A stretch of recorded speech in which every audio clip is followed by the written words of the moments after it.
Hello! Today we're going to be talking about hard-boiled detectives in fiction. Now, you might be wondering, what is a hard-boiled detective? Well, if your detective is depressed, smoking, probably has an alcohol problem, is rather shabbily dressed, and slouches like a scumbag, you got yourself a hard-boiled detective.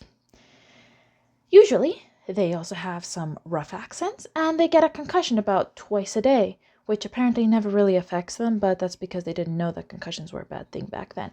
So, if you have any of these, you probably have a very bad case of hardboiled detective. So, to save our livers and our lungs, we will not be drinking and we will not be smoking here, even if that would help us get into the mood. Think of the hardboiled detectives as the scum of the earth amongst the scum of the earth. Much like any other noir style of fiction, whether that be film or books, it's meant to be dark. Not quite grim dark, but quite dark. If any of you have ever read Calvin and Hobbes, you will know what I mean when I say the mopey detective who lives in the shadows, who occasionally has a sexy assistant who walks in and offers him a cigarette or something. Because Calvin occasionally does pretend to be a 1940s detective, and it is very tropey. It is extremely tropey, but he is foul-mouthed, he is angry, he is depressed, and he is always smoking or always drinking. Not great for a 6-year-old, but I guess Bill Watterson wasn't 6 when he drew that, so whatever. Point is that Tracer Bullet, his alternate identity, is the epitome of every single trope about hard-boiled detectives that you'll come across in essentially any form of the literature. Hard-boiled detectives were especially popular on radio shows. People such as Sam Spade, Phillip Marlowe, and Richard Diamond are characters that many younger people are unfamiliar with because the genre has essentially gone out of style, but that if you've ever listened to any radio from that era, you will definitely know those names. To start, hardboiled detective fiction is the exact opposite of Golden Age fiction.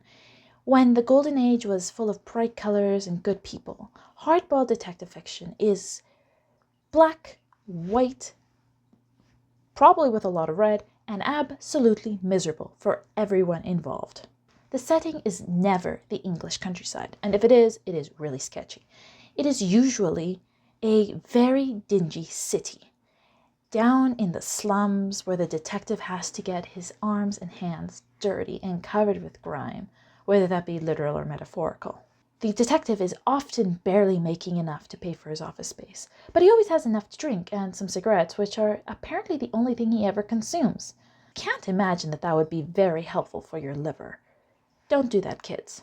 Earlier in the century, Agatha Christie's work was extremely popular, but after the Great Depression and during the Second World War, people seem to have grown to be completely disconnected from the Golden Age detective fiction.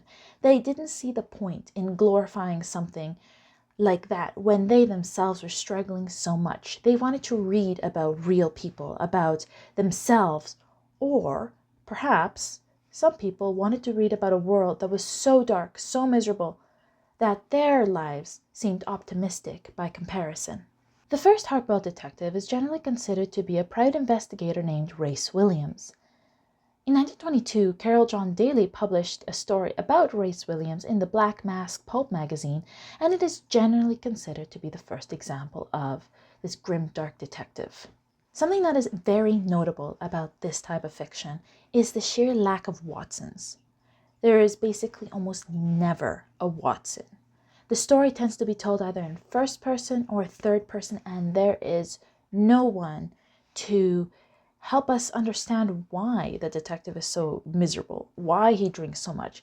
It is all filtered through the detective or through a third person perspective who never really gets into it. Sam Spade, who is a very famous detective, is one of those who starts off with a sidekick who's named Archer, but Archer dies, and Sam Spade never really shows any emotion about that. He simply just removes the name from the door and moves on with his life. He doesn't care While Holmes would be devastated by the loss of his Watson, Spade doesn't care. He's a loner, and he is always meant to be a loner. Sometimes in these stories, women take the role of Watsons, such as Sam Spade's secretary, who occasionally shows her more feminine side by being emotional or having emotional reactions, where Sam Spade is just hard-boiled, essentially rock hard, like absolutely dead inside. She occasionally says something that strikes Sam as a good idea, or occasionally just bemoans the state of humanity. However, she doesn't go on cases with him because Sam Spade is a loner.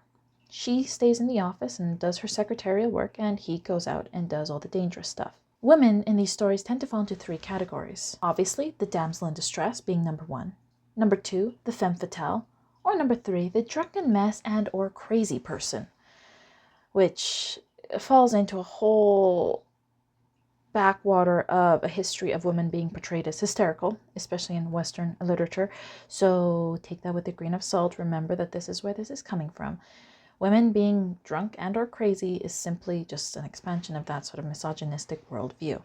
The damsel in distress is always a beautiful young woman who seeks out the private investigator because the police won't believe her, or because she needs things to be kept quiet because of her social status, or for a variety of other reasons. The femme fatale is also beautiful, but she is sexual, where the damsel in distress is virginal. The sexy, dark, mysterious femme fatale is out to get you. She often catches the eye of the detective, but her loyalties are unknown and or questionable. Obviously, the third category lumps together the mentally ill women like Carmen in Raymond Chandler's The Big Sleep, alongside those with other addictions, usually to alcohol, although occasionally it does venture into opioids, and a lot of sleeping pills, and eating disorders. Those women who, again, are either mentally ill or struggling with addictions are usually used in the story to show that they're corrupt, that they are in such a poor state that the detective can bribe them into doing anything. The detective often uses them to gather clues where they accidentally slip up and let something out when they shouldn't have, or where they're simply just having a psychotic break and yell out exposition that now the audience and the detective know, and they use it to solve the case. A problematic trope with this third category of women is that they're often sexualized. So you have the stereotyped alcoholic woman who is also either she's very beautiful and very sexual, or she is very ugly and very sexual. It kind of doesn't have a gray space.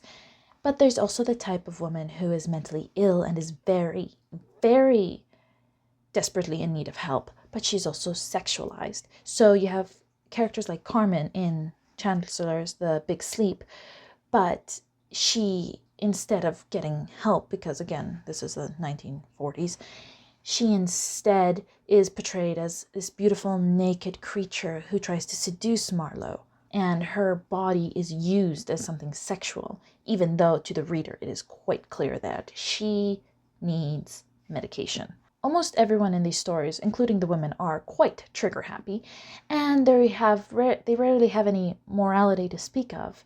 There's occasionally the one pure creature who the detective tries to save, but those pure creatures, those unicorns, are often sacrificed in order to make the point that the world is a very dark, very miserable place. As America kind of felt the full force of the Great Depression, these stories seemed to resonate with people more than Golden Age fiction. The hardworking detective who fights his way to justice seemed more accessible to people, especially in a time when criminal activity seemed to be everywhere and poverty was equally well spread. These detectives had what they needed, and that was it. Spade could afford a secretary. Marlowe could afford to dress like a private eye, and that was about it. There were no emerald tie pins from the Queen, no country estates, and no end of criminal activity. They would always have a job. Whether or not people would have money to pay for them is a completely different story. Unlike Holmes and Marple, a hardball detective could not restore the order to society because there's simply too much criminal activity. There is no end to the darkness. There's no light at the end of the tunnel. The whole point is that the world is miserable, and there's nothing to be done about it except try to make a buck out of it. The social changes happening after the wars were very difficult to adapt to. The Spanish flu was an incredibly devastating influenza virus that killed many people, and these sort of global situations were what surrounded the people who grew up during the golden age detective fiction, but who ended up as writers for the hardball detectives. Any hardball detective worth his salt is a strong man in a man's world. He is a lone wolf. Women are almost always Eves. They always lie. They always manipulate. And other men always abuse their power. There's no escape from it. Everyone is abusive in one way or another. If the detective finds a love interest, she's almost always convicted of something by the end of the story, or murdered at some point. Raymond Chandler's Phillip Marlowe is a great example of this detective trope. He fulfills essentially every single one, and there's some very good movies, so you don't have to read if you don't like reading. Let's talk about Marlowe. He is a stereotypical hardball detective. He is an attractive, middle-aged man who smokes and drinks too much. He doesn't have a secretary and generally views women with suspicion. The 1939 novel, The Big Sleep, features Marlowe investigating a blackmail case.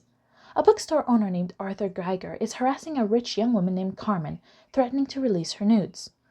I won't spoil the ending of the story, but I will say that the women in the story are essentially the embodiment of a typical hardball detective fiction woman. Every woman in the story is remarkably attractive or has something they want and something they want to hide. Either they have wealth and they want to hide their infidelity, or they have a happy married life but they want wealth and they're hiding the fact that they're so desperately stealing stuff or whatever it is that they're doing. It's always something. No matter what Marlowe does in the story or who he meets or who he falls in love with, he is going to end up alone. And he does. He ends up drinking alone at a bar, which I'm pretty sure is Marlowe's one and only hobby. Marlowe is the protagonist, but his actions, addictions, and problems make him a morally great character. He tends to be a bit more believable than the all-knowing, good Miss Marple, but at the same time, they are so incredibly troubled that you sometimes wonder how they manage to get out of bed in the morning and why they don't just jump off the nearest cliff. Because again, like I said, this is a dark storyline. There's never anything positive in their lives, and when it is always taken away. Hardball detective fiction has never quite gone out of style. Batman is essentially Sherlock Holmes in the modern times with, well, at least right now, a goth makeover, but in the past with a fun sidekick and a few crazy antagonists. And that's fine. It changes, and these things come in and out of fashion. Of course, not everyone wanted to hear about grimdark detectives all the time, and there are some great comedic shows from, again, that same era. The radio show, not the TV show. The TV show is terrible. The radio show of Richard Diamond is very, very funny. He is barely scraping by in the detective business, but he always is making quips and has a lot of fun on cases, and the radio dramas around Diamond are a lot of fun. He is far from a good character. He is often flirting with other people, even though he has a steady girlfriend named Helen, who is lovely, by the way. It's great to see one woman in these stories that isn't either crazy or evil, but there are so many femme fatales that Diamond either seduces or tries to seduce or gets seduced by, regardless, that, again, you end up wondering, why does Helen stick with Diamond? Of course, if you want to go a bit more traditional, there are also Sam Spade radio shows and even some remade Sherlock Holmes ones that tend to be a little bit darker than usual, which is a bit difficult to get accustomed to. However, they have their merits and they're quite a lot of fun to listen to. If you want to know whether or not your detective is a hard-boiled detective, you just have to ask yourself these 3 questions. Number 1, is the general population in this universe good? Is the world out to get the detective? Number 2, does the solution to the problem restore balance to the world? Number 3, is the detective an easily likable person? If the answer is no to all 3, then you have yourself a traditional hard-boiled detective. If the answer is yes, then you most likely have a Golden Age detective. If you answered 1 and 3 as yes, then you have a Sherlock Holmes type detective from the classical era. Detective fiction can be a lot of fun, and sometimes some people consider looking at it through this way as work or that we're taking the joy out of it. But I personally find analyzing this sort of literature to be very, very interesting. You learn so much. And although you might not necessarily agree with all of my generalizations that I've made in this series, they are generalizations. I don't get paid to make these videos. I make them for fun. So if you want a full lecture series, I don't think I'm qualified. A, and B, I need a lot more money than what I have right now. So if you want to learn more about this, I can highly recommend the Great Courses Plus, which I'm not sponsored by. They have a few series on detective fiction, and they are essentially university level courses, which I have taken my fair share of detective fiction university level courses. I did major in English literature after all. I mean, look at me. Duh, what else would I have majored in? There is a podcast called Radio Detectives, which is out of Boise, Idaho. It's wonderful. The man takes all the radio shows from the oldie days and puts them in a podcast form so you can listen to them. And his catalog is enormous. I'll see if I can link it down below.